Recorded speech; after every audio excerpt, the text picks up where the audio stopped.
उत्तराखंड में तेज बारिश और बादल फटने की वजह से जो आपदा आई उसमें वायुसेना और भारतीय सेना ने काफी योगदान दिया फंसे हुए लोगों को निकालने में। लेकिन इसमें एक और संगठन है जिसका योगदान रहा, वो है बीआरओ, जिसके चीफ इंजीनियर हमारे साथ इस वक्त मौजूद हैं, कुलदीप राजदान साहब।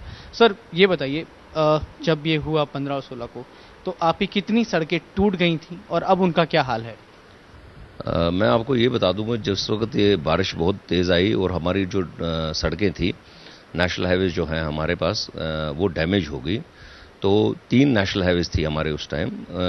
एक तो हमारा ऋषिकेश से जो बद्रीनाथ यात्रा के लोग जाते हैं, ये करीब 300 किलोमीटर है।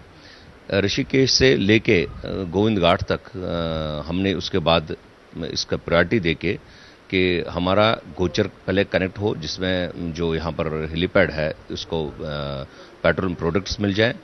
उसके बाद हम आगे बढ़ते गए और उसको जोशीमठ भी थ्रू कर दिया और जोशीमठ से हम गोविंद घाट तक गए। हम संख्या की बात करें तो कुल कितनी सड़कें टूटी, और किलोमीटर्स में अगर पूछे तो कितने किलोमीटर की सड़कें आपकी इस दौरान तबाह? किलोमीटर हमारे पास तो अगर देखा जाए, हमारे पास 1000 किलोमीटर है, जिसमें करीब 600 650 किलोमीटर हमारा नेशनल हाईवे है।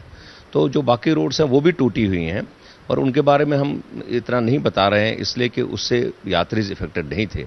तो यात्री जो इफेक्टेड थे वो हमारे पास जो नेशनल हाईवे थे 650 किलोमीटर। तो इसमें जो डबल लेन होती थी मोस्टली, इसमें बहुत डैमेजेस हुए हैं और यात्रा रूट सफ़र कर रहे। तो हमारी जो प्रायोरिटी थी कि हम नेशनल हाईवेज को पहले प्रायोरिटी देके, और उसमें जो जो हेलीपैड जहाँ से कनेक्टेड है अगर लोग निकलें उनको कनेक्ट किया जाए, जहाँ पे उनको पेट्रोलियम प्रोडक्ट्स मिल जाएं और हेलीपैड जो रेस्क्यू ऑपरेशन है वो अच्छी तरह हो जाए। उसमें हम कामयाब हो गए, क्योंकि उसमें हमने गोचर कनेक्ट कर दिया, उसमें हमने जोशीमठ कनेक्ट कर दिया और हर्सिल कनेक्ट कर दिया। उससे बहुत राहत मिली है लोगों को। बाकी तकलीफें तो थी क्योंकि रोड बहुत डैमेज था। उसमें हमने फिर जहाँ पर रोड बहुत ही ब्रीच हुआ था वहाँ पर हमने फुट ट्रैक्स बनाए। फुट ट्रैक्स जो कि हमारा रोल नहीं था, मगर वो फुट ट्रैक्स भी हमें देना पड़ा, कि हमारे उस वक्त जो प्रायोरिटी थी कि यात्रियों को निकालना है। सर अगर हम बात करें तो जिस तरह से पहले था, जिस तरह की सड़कें थी, लोग आ जा सकते थे, अब वो हालात कैसे बन पाएंगे और कितना समय लगेगा आपको उन सड़कों को बनाने में, और कब तक बना लेंगे? हमारा इस सीज़न में हम कोशिश करेंगे कि थोड़ा रोड्स को बहुत इम्प्रूव कर लें और अच्छे बना दें, मगर इसमें 2-3 सीज़न लगेंगे, मगर कोशिश होगी हम 1-2 सीज़न में इनको ठीक कर लें।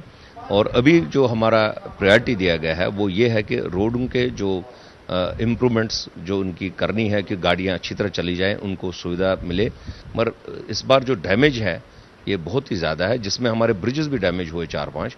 इनको बनाने में थोड़ा टाइम तो लगेगा, मगर हमारा जो एम है वो ये है कि यात्री और उनकी गाड़ियाँ निकल जाएं। अगर हम बात करें तो जैसा आपने कहा सीजन 2-3 लग जाएंगे, लेकिन इस सीजन में कितना वक्त लग जाएगा अगर अभी इस 2-3 महीने में बन सकता है? इस सीजन में तो हम रोड कनेक्टिविटी तो दे ही देंगे और रोडों को इम्प्रूव करेंगे और बहुत बेटर रोड्स देंगे इसी सीजन में। रोड्स बेटर देंगे, लेकिन इसको पूरी तरह से ठीक होने में, बनने में, जिस तरह से पहले हुआ करता था उससे कम से कम 2 से 3 सीजन लग जाएंगे, यानी बहुत वक्त लगेगा। लेकिन इस बीच में जो लोग यहाँ फंसे हुए थे उन्हें निकालने के लिए बीआरओ ने जल्द से जल्द काम किया, सड़कों को जोड़ा, कनेक्टिविटी दी, और अभी भी जहाँ जहाँ लैंडस्लाइड होता है वहाँ पर तुरंत काम करके इसको जोड़ा जाता है ताकि लोग कहीं भी फंसे ना। कैमरामैन अजीत चक्को के साथ प्रफुल्ल श्रीवास्तव, एबीपी न्यूज़, गोचर।